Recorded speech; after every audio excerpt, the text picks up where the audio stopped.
태국 캄보디아 국경 긴장, 헌센과 험마넷 암살 소문과 외교 노력. 안녕하세요.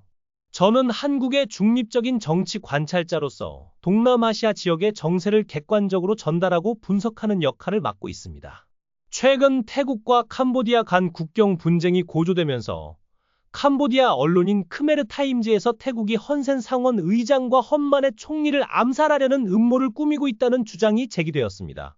이 소문은 양국 간 국경 분쟁의 배경에서 나온 것으로 지난 7월 말 발생한 군사적 충돌 이후 체결된 휴전 합의에도 불구하고 긴장감을 더하고 있습니다.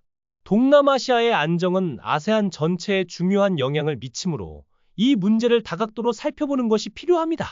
특히 태국과 캄보디아의 역사적 영토 분쟁, 예를 들어 프레아 비해아 사원 주변 지역에 대한 갈등이 오랜 기간 지속되어 왔습니다. 이러한 맥락에서 이번 소문은 단순한 루머가 아닌 외교적 노력을 위협할 수 있는 요소로 보입니다. 오늘은 크메르 타임즈의 보도 내용을 중심으로 사실을 확인하고 양측의 입장을 균형 있게 전달하겠습니다. 여러분과 함께 이 문제를 깊이 있게 논의해 보겠습니다. 이 기사의 핵심은 크메르 타임즈가 외국 정보원을 인용해 태국이 AT-6TH 경공격기와 한국산 GPS 유도 폭탄을 사용해 헌센과 험마넷을 표적으로 삼는 암살 계획을 세웠다고 보도한 내용입니다. 구체적으로 태국이 7월 29일에 8대의 AT-6TH 항공기와 200개의 GPS 유도 폭탄을 수령했으며 추가로 한국에 수리 보냈던 4대를 반환받았다고 주장합니다. 이 폭탄은 정밀 좌표 타격이 가능해 위험하다고 지적합니다. 태국 공군은 푸놈 트랍 지역에서 테스트를 실시하고 8월 4일부터 국경 상황을 감시 중이라고 합니다. 만약 태국군이 8개 분쟁 지역을 장악하지 못하면 트라쭈 기지에서 공습을 계획 중이라는 내용입니다. 이에 대해 태국 외교부는 이를 근거 없는 주장으로 일축하며 국경위원회 GBC 논의에 부정적 영향을 줄 수 있다고 비판했습니다. 한국 대사관도 한국산 무기의 연루를 부인하며 휴전 합의 이행을 기대한다고 밝혔습니다. 이 소문은 7월 28일 말레이시아 중재 하에 체결된 휴전 후 나왔으며 양국 간 기술적 논의가 진행 중인 가운데 제기되었습니다. 국경 분쟁의 본질은 프레아 비해아 사원 근처 안세스 지역 영유권 주장으로 최근 5일간 교전 후 휴전이 이뤄졌습니다. 이제 이 보도 내용을 함께 분석해 보겠습니다. 암살 주장의 신뢰성은 어떻게 평가할 수 있을까요? 외국 정보원을 인용하지만 구체적 증거가 부족합니다. 태국의 반박은 외교적 노력을 강조하지만 캄보디아 측의 동기는 국내 여론 결집일 수 있습니다. 국경 분쟁의 역사적 맥락, 국제사회의 역할도 고려해야 합니다. 예를 들어 아세안의 중재가 평화적 해결에 기여할 수 있습니다. 여러분의 의견을 댓글로 공유해 주세요. 함께 사실 기반 토론을 통해 더 나은 이해를 도모합시다. 이 주제가 동남아 안보에 미치는 영향을 생각해보세요. 다음은 크메르 타임즈의 기사. 태국, GPS 유도 폭탄으로 캄보디아 지도자 암살 계획의 전체 내용입니다. 이 기사는 외국 정보원을 인용해 구체적인 주장을 펼치고 있습니다.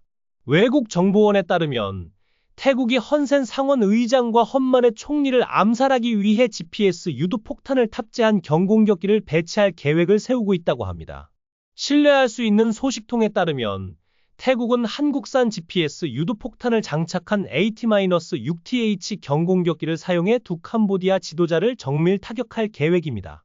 이 폭탄은 작고 정확도가 높아 탐지가 어렵습니다. 이는 캄보디아 공군 방어 시스템이 가로채기 어려운 점을 이용한 것으로 고속 F-16 전투기보다 적합합니다. 정보 보고서에 따르면 태국은 7월 29일에 AT-6TH 항공기 8대와 GPS 유도폭탄 200개를 수령했습니다. 추가로 한국에 수리 또는 재무장을 위해 보냈던 4대가 반환되었습니다. GPS 유도폭탄은 정확한 좌표를 잠금하고 타격할 수 있어 매우 위험합니다. 정보에 따르면 태국 공군은 푸놈 트랍 지역에서 이 항공기와 폭탄을 처음 테스트했으며 8월 4일부터 국경 상황을 감시하기 시작했습니다. 태국 군이 8개 분쟁 국경 지역을 장악하지 못할 경우 트라쭈이 기지에서 AT-6TH를 사용한 공습을 계획 중입니다. 이는 캄보디아의 해양 방어 시스템을 피하기 위함입니다. 소식통은 태국이 헌센과 험마넷의 거주지 정확한 GPS 좌표에 대한 내부 정보를 기다리고 있으며 이를 바탕으로 갑작스러운 암살 공격을 감행할 것이라고 밝혔습니다. 이 주장은 국경 긴장 속에서 제기되었으며 양국 간 외교적 대화를 방해할 수 있습니다. 기사는 이러한 정보가 신뢰할 수 있는 외국 정보원으로부터 왔다고 강조합니다. 추가로 태국 공군의 테스트와 감시 활동이 프레아 비해아 사원 근처 캄보디아 통제 지역에서 이루어졌다고 합니다. 이는 양국 간 영토 분쟁의 연장선상에서 보입니다. 소식통은 그들은 헌센과 험마넷의 거주지 정확한 좌표를 제공하는 내부 정보를 기다리고 있으며 이를 통해 폭탄을 사용한 암살 임무를 완수할 계획이라고 말했습니다. 이 보도는 국경 분쟁의 기술적 논의가 진행 중인 가운데 나왔습니다. 추가 세부 사항으로는 항공기의 수리 과정과 폭탄의 기술적 특성이 강조됩니다. 크메르 타임즈의 다른 기사에서는 태국이 미사일 투하를 사용해 상원 의장 헌센과 총리 험마넷을 살해할 계획이라고 보도했습니다.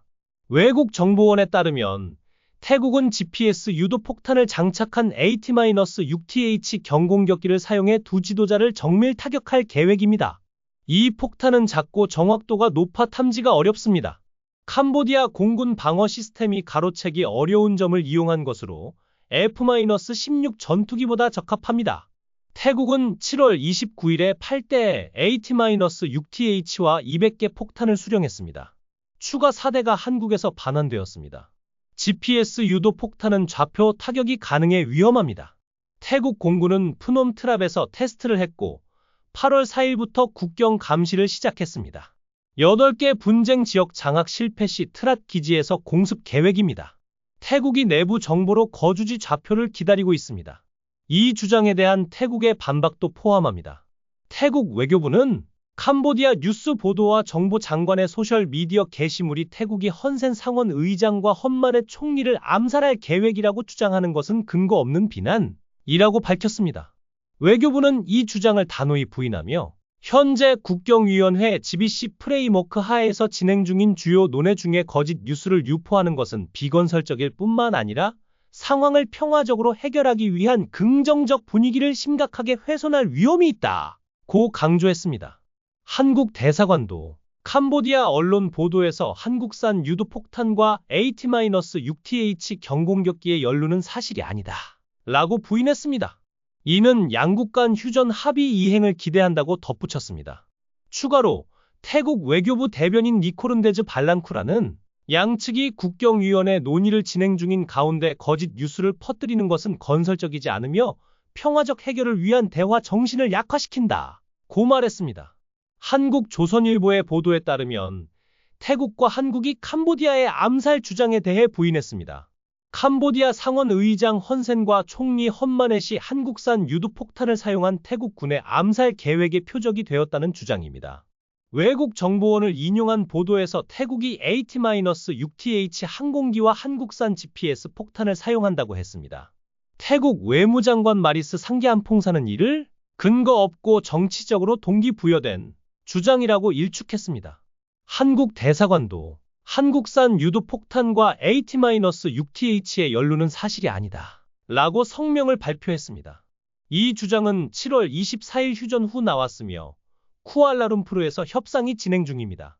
네이션 타일랜드의 보도에서 태국 외교부는 소셜미디어에 퍼진 헌센과 험마넷 암살 계획 루머를 부인했습니다. 캄보디아 정부 장관이 외국 정보원을 인용한 주장입니다. 외교부 대변인은 이를 완전히 근거 없고 태국을 비방하려는 의도라고 밝혔습니다. 이제 각 논점에 대한 분석을 해보겠습니다. 첫째, 암살 주장의 타당성. 크메르 타임즈는 외국 정보원을 인용하지만 구체적 증거가 제시되지 않았습니다. 이 주장은 국경 분쟁의 맥락에서 나왔으며 정보의 출처가 불분명해 신뢰성에 의문이 제기됩니다. 캄보디아 측이 이를 공개한 동기는 국내 여론 결집이나 태국에 대한 압박일 수 있습니다. 그러나 증거 부족은 소문으로 치부될 가능성을 높입니다. 예를 들어 과거 양국 분쟁에서 유사한 루머가 있었으나 대부분 외교적 해결로 마무리되었습니다. 둘째, 태국의 반박. 태국 외교부는 이를 정치적 동기로 본다며 GBC 논의를 강조합니다. 이는 외교적 해결 의지를 보여주지만 양국 간 신뢰 구축이 필요합니다. 태국이 더 투명한 정보를 제공하면 오해를 줄일 수 있을 것입니다. 태국 정부의 공식 성명은 휴전 합의의 중요성을 재확인하며 평화적 대화를 촉구합니다. 셋째, 국경 분쟁의 배경. 프레아 비해아 사원 주변 분쟁은 1962년 국제사법재판소 판결 이후 지속되었습니다. 최근 교전 후 휴전이 이뤄졌으나 8개 분쟁 지역에 대한 통제권이 핵심입니다. 말레이시아 중재 하에 협상이 중요하며 미국과 중국의 관찰자 역할이 안정을 도울 수 있습니다.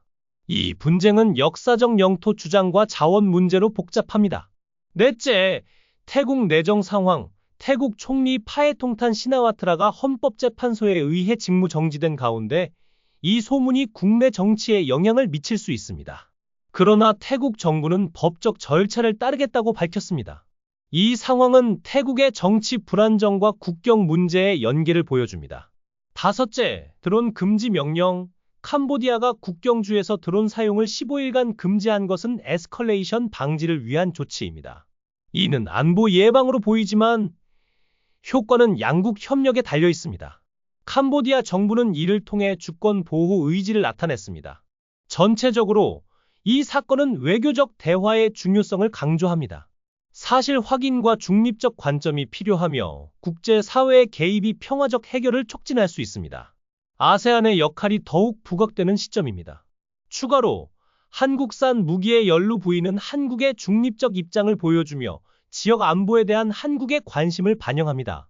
이 문제는 단순한 양국 갈등이 아닌 동남아 전체 안정에 영향을 미칠 수 있습니다.